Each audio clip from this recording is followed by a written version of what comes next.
Thanks for joining us, Patrice. Really looking forward to chatting with you. First and foremost, how are you, and what have you been up to during this off season? Hey man, yeah, thanks for setting this up. I appreciate it. Obviously, League1's been a platform that's helped so many players, and even more importantly for my career. So anything I can do to discuss it is my privilege.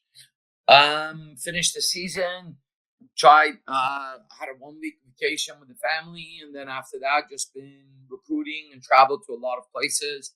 I've done some coaching development with the Vancouver Whitecaps and Toronto FC, and spent some time there. So it's been quite busy.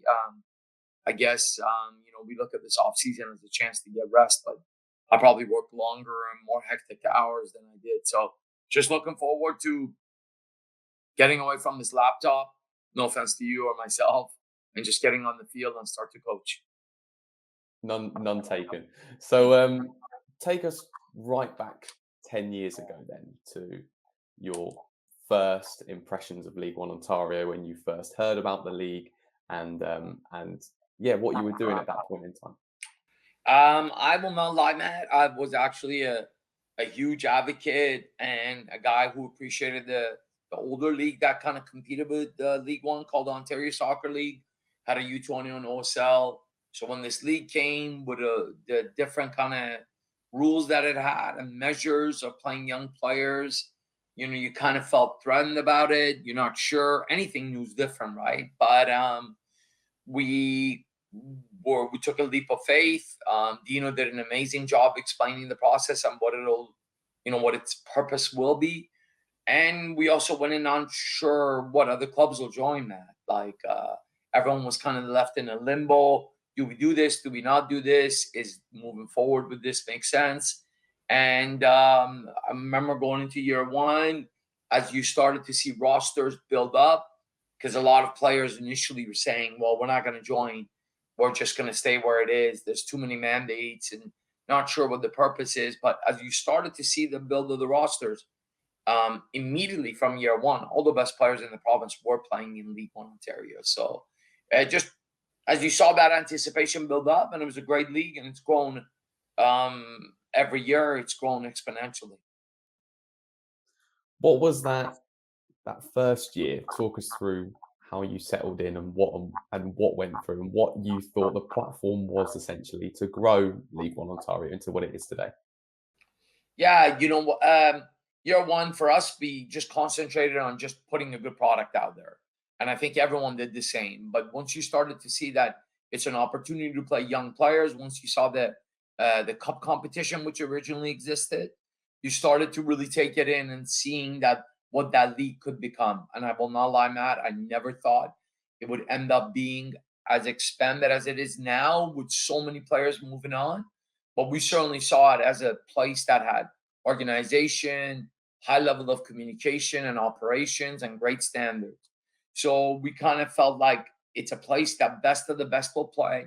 And more importantly for us, Matt, as we've produced a lot of good players, it was a place for our young players to play.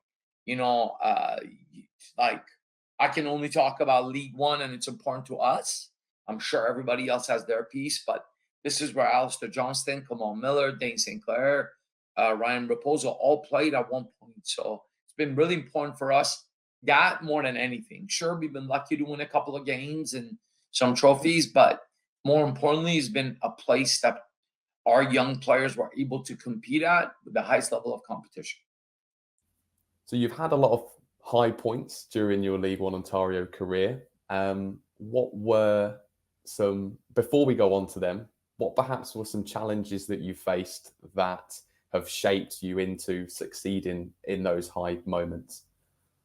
Yeah, I mean, number one is, you have the challenge of understanding that winning is important, but so is the development. So you always had to take in, and what I mean by that, Matt, is like you had to take the interest of all your young players, them being involved, and after a while, it's funny, Matt. At the beginning, you're like, okay, I got to get these minutes in. I have to categorize this and make sure they get in. But after a while, it just becomes automated in you because, and I'll tell you what it is, Matt. It's when you start to play these young players, they get better and they earn your trust. So you no longer look at them as a need to play. So that was a bit of a challenge to kind of get to know that. And then, when you play all these different clubs that are constantly trying to raise their level, so they have better coaches with better education, with better players, you really need to be at your best. So you're no longer winning to games with referees getting there at last minute. You never got there with the coaches getting there last second, with flat balls as game balls. Like the standard of what we could control all improved. And the level of the competition in the games also improved. What were the high points that stick out to you then? Unbeaten runs and titles are one thing, but and I'm sure they're included in this, but what were the Sure. things that kind of you look back on and go, yeah, there was a really good times? Yeah, I mean, listen, Matt. Personally, for that 2.5 year stretch, which I think we just lost one game, certainly, But for me, what I think about the greatest times, I think about Ryan Raposo, who broke his leg, lost his recruiting, and then came back to play in League One. I remember the game. It was actually where we played at our old field called McDon, and it was a game in August, or late July, early August, which the coach of Syracuse came, watched him. Ryan now had recovered, was playing in a men's football, senior football atmosphere, did great, and completed his scholarship. For me, that's a highlight. I remember the year 2019, right before COVID, the year of us having previously won League One, having a chance to play Halifax at Halifax and at Ontario Soccer Center. Like that's probably my biggest highlight.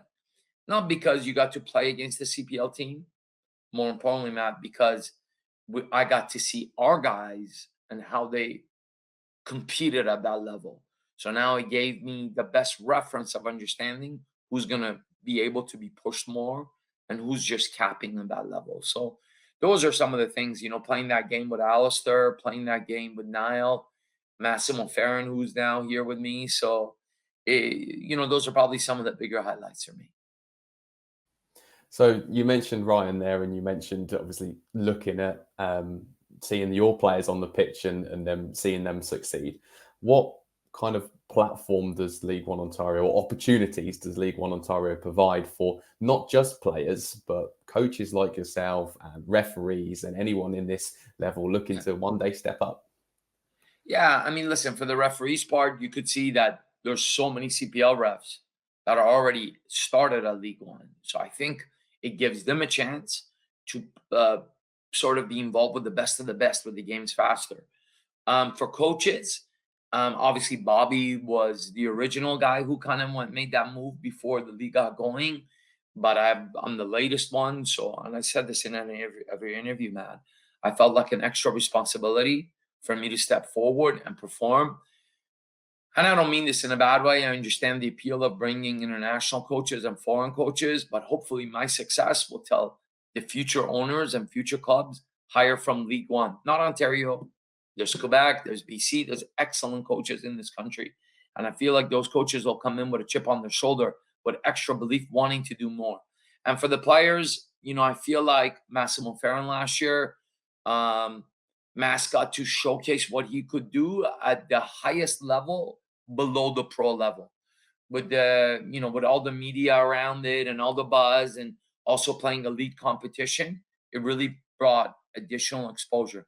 And I'm not saying exposure is everything, but it certainly helps highlighting some of these key players across the province. We saw that the CPL drafts saw quite a lot of ex-League One Canada players moving in. I think it was every CPL team picked a player with League One Canada experience.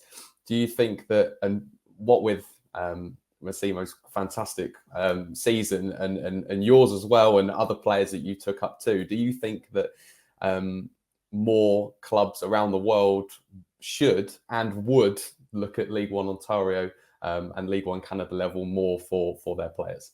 Yeah, for sure. I mean, that's the other part of the responsibility, man. I felt like by us bringing so many League One players onto CPL, we had an additional responsibility to show everyone what the league can do and what kind of players we can produce, not only at just Vaughan, but League One into the pro football. I think step one is for one of these League One players to continue their promise in CPL. But you look at Tejan, you look at Kamal, you look at Alistair. They came from League One. They're playing in Champions League.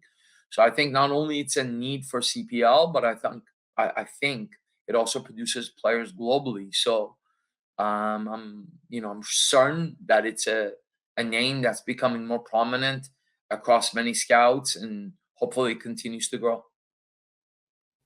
Great. And from the coaching perspective, what were the things that you took from League1 Ontario that you then took to the professional level, and things that you found that worked really well, learning points that you've gone, okay, this didn't work here, so I'm going to try it here. What were those types of things that stuck out for you when you look back at your first season? Yeah, I mean, I think my last year League One, my first year CPL, let's talk about that 12 months, or even the year before that in League One. I think that you had seen that every game was a tougher game. So what it allowed me to do is prepare one game at a time. Frankly, Matt, you could make the biggest mistake and start to take your eye off the prize and what's in front of you and worry about the big game in 3 weeks. Well, in CPL, every game's a big game. And you saw its parity. And moreover, in League One, you started to see that. We were lucky to get some bounces and had that big undefeated streak. But moreover, every game was a dogfight.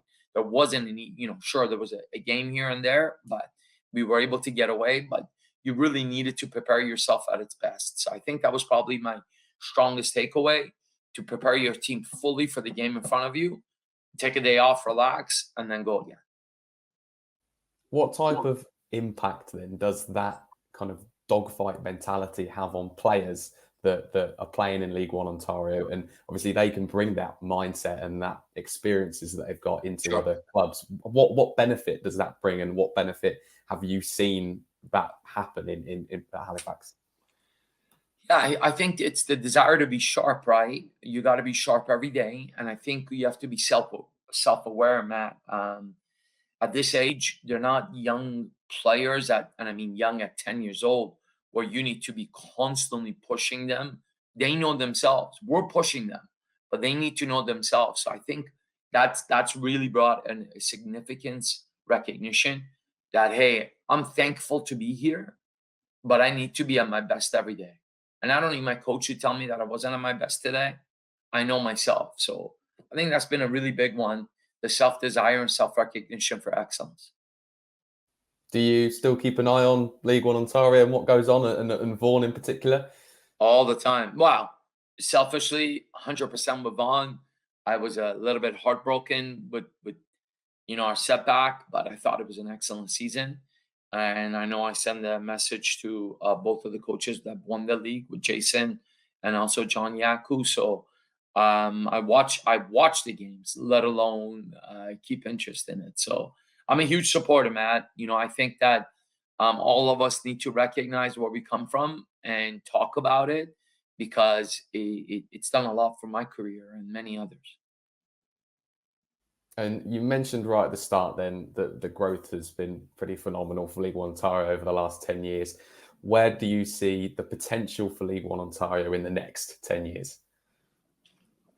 Well, I don't know how much more they can go, Matt, but there's one thing for me that I love to see is a national event where the two best teams, now that kind of League One is at every province, I love to see a national championship event. And I think that's probably, I'm not the only person who's thinking that or mentioning it. So I think that would be next. And, could it be possible to have even interprovincial championship between the provinces? So you have three away games. And I mean, listen, Ontario is quite vast. So when you go to Windsor, it's still a 4 or 5 hour drive. So you feel like you're away. But I think the occasional weekend games to be away will help, like the Ottawa games or further games. So I think that's one. And continuing to bring highlight in the league. I love to see the games at just outside of YouTube. I love to see every game on YouTube. I love to see one of our local providers pick up some games and bring recognition to it, because all these players work really hard and they deserve to be highlighted. And finally, from me, really, looking back on all the things that you've said, and your last 10, the last 10 years of League1 Ontario and your career in League1 Ontario, Yeah. is there anything else that you'd like to add while we're talking about it? You know what? I think we covered it all, Matt. I think I'm just grateful for what it's done for me. I hope people will continue and even support it more. And I'm not talking, I'm talking about watching games, going to games, sponsorship, everything.